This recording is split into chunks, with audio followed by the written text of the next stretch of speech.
Doctor? Good morning, doctor. Yes. Doctor, Happy is not been eating and then he's very weak since morning and he didn't even play with me since today morning. Can you tell me what happened to Happy? Happy. Let me do some physical examination Wait, first doctor. to see what's going on with Happy. So, hold the Happy. Hold it. I want to check some Can doctor? temperature. It's shown here that Happy is currently having fever. Oh no. So I need to do some further tests to actually know what happened to Happy. Is that okay? Yeah, it's okay. Is everything okay? Is he? Yeah, it's actually fine. Just a mild fever, but I need to do some tests first. Okay? Oh, okay, doctor. Can proceed. Sure. Few moments later. Yeah, is everything okay with Happy? Actually, Happy having some kind of condition called immune-mediated hemolytic anemia. Oh, what is that, doctor? Is he going to die or No, something? this condition is actually very mild. I think I just show you some videos Okay. for better understanding. Okay.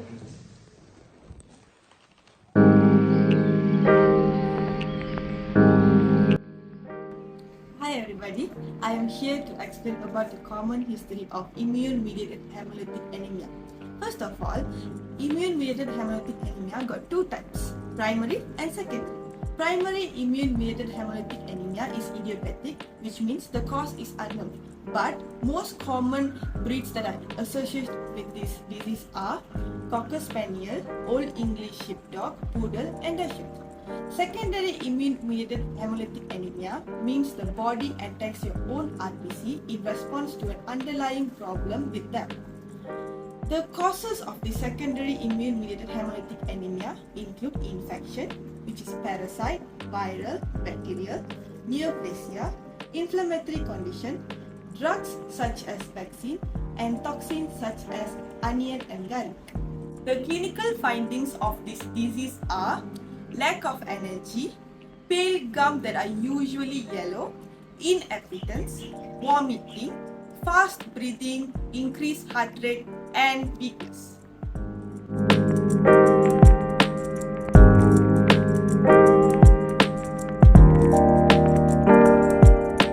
So for Imha patient, we suggest that we might do CBC and blood smear. So first for the CBC, we might see that the patient might have severe anemia. So the RBC, the hemoglobin and the HCT will be reduced in number below the normal number.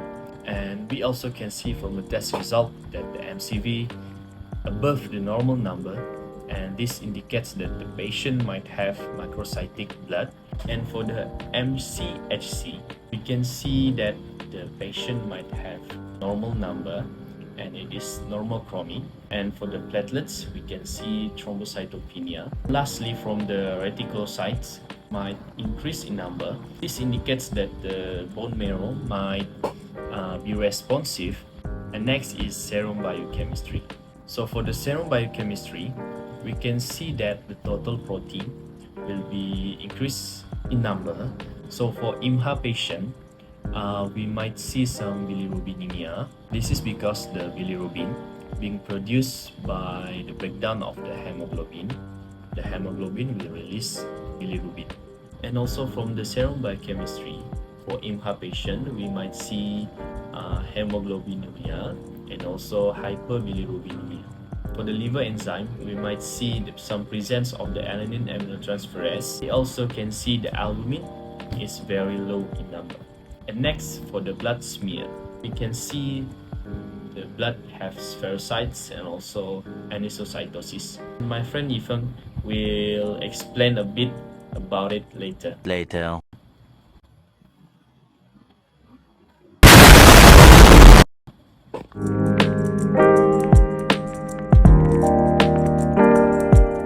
Hi guys, so now we will look into the pathophysiology of immune-mediated hemolytic anemia. So how does the immune system destroy the red blood cells? In IMHA, IgG and IgM antibodies typically involved in the hypersensitivity type 2 reaction will target the antigens on the surface of the red blood cells, marking them for destruction. This is a classic example of a type 2 cytotoxic immune-mediated reaction. Now, the destruction of these RBCs can occur in two distinct ways: extravascular and intravascular hemolysis. In extravascular hemolysis, the antibody-coated RBCs are recognized and engulfed by macrophage in organs like spleen and liver. RBC coded with antibody, and the Fc component of this antibody is bounded by the Fc receptors from macrophage. Sometimes, macrophage will consume the whole red blood cells, but sometimes they just take chunk of the membrane out, leaving spherocytes behind, which are a hallmark signs of IMHA.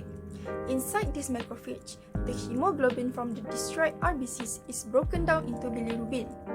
Extravascular hemolysis tends to be a more gradual process and may be identified by the presence of bilirubin within the plasma in urine.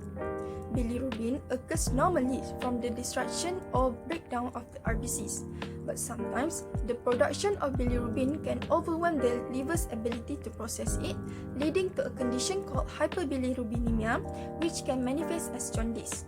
Jaundice or icterus is the yellow discoloration of the mucous membrane. Active erythrophagocytosis in the spleen could also potentially result in splenomegaly. On the other hand, intravascular hemolysis involves the direct lysis of RBCs within the circulation, leading to the release of hemoglobin into the bloodstream.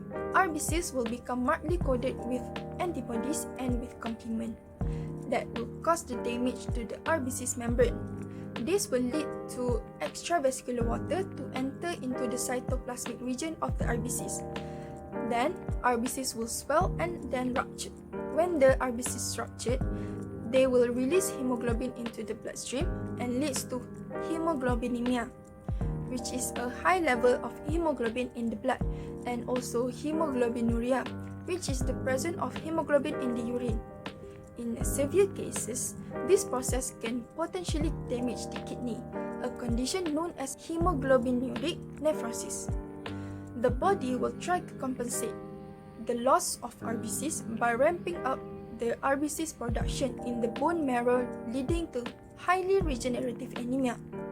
However, in some cases, antibodies are directed against RBCs precursors in the marrow, resulting in a non-regenerative anemia. That is all I can share about the pathophysiology of immune-mediated hemolytic anemia. So let's move on to the next part.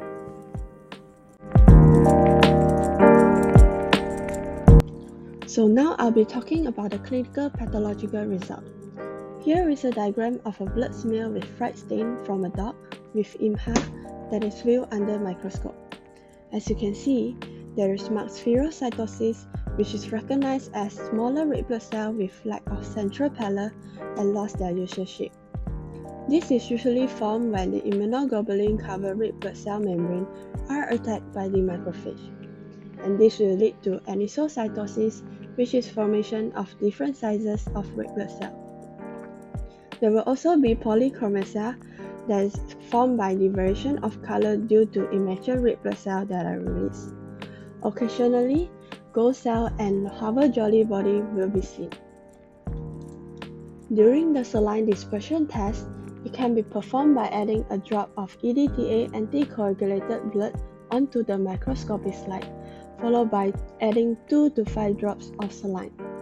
A positive result is shown by the agglutination or clumping of the red blood cell. The presence of the anti-red blood cell immunoglobulin on the red blood cell will cause it to agglutinate. So how to differentiate rouleau from the agglutination? It can be done by observing the saline dispersion test sample under the microscope.